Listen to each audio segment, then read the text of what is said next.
During this presentation, I will be explaining how the patients in Willowbrook State School in New York suffered from abuse, overcrowding, and how their families have been tortured every day since. About Willowbrook. During this documentary, they explain how during the age of mental health disability, people were put into institutions instead of living alongside us as a society. This is because many people believed that if you were mentally disabled, you were not capable of living alongside us in society. Many people who were in the school were supposed to be getting treatment and help, and were supposed to be treated how everyone else is supposed to be treated as normal people and is not seen as different. But sadly, this was false information given to the families of the patients. The smells were awful and prevalent, and disease was very rampant in the school. Is this information accurate, and is there a bias in the video? I do believe this information is accurate. Former president candidate Robert F. Kennedy was one of the first mainstream people to describe to the news stations in an interview in 1965 after exiting Willowbrook State School what atrocities were going on and how poorly the mentally handicapped were being treated. Not only at Willowbrook State School, but there were other documentaries that included the Penhurst State School in Pennsylvania and Letchworth Village, another New York state school for the people with mental disabilities. I believe that the bias was directed towards a good thing, that we have integrated the mentally handicapped into society, and that we need to realize that people who are mentally handicapped are just the same as you and me. They are no different. They have the same thoughts, same feelings, same emotions. We need to know that how people were treated back then was wrong, and that we really need to learn from the mistakes we made by locking them away and saying that they weren't good enough to live along us in society.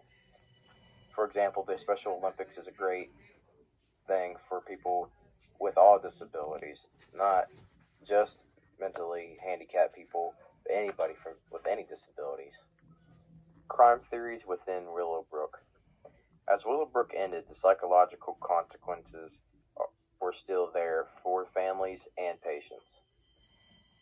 People who were suffering in Willowbrook State School were examples of rational choice theories, meaning the caregivers in the school had the option to think about what they were committing was okay.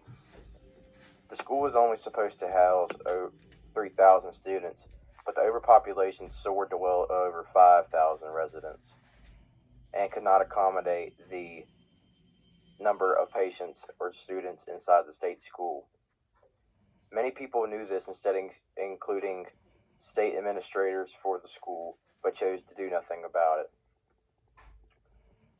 They thought just by not saying anything, they would bring in more of a profit from families paying for their children to be placed in such a school.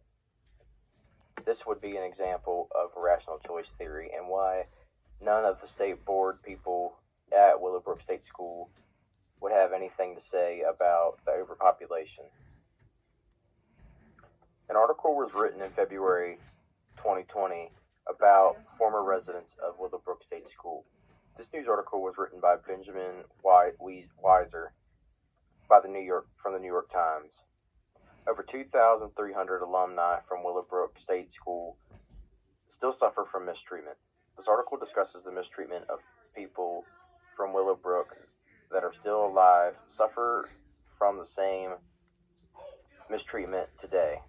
Many of the group homes that the residents are now in are still understaffed, but this also explains how much better things have gotten from Willowbrook. This article gives details about the horrendous actions that went on at Willowbrook and how the U.S. has changed, but not as much as many people have hoped.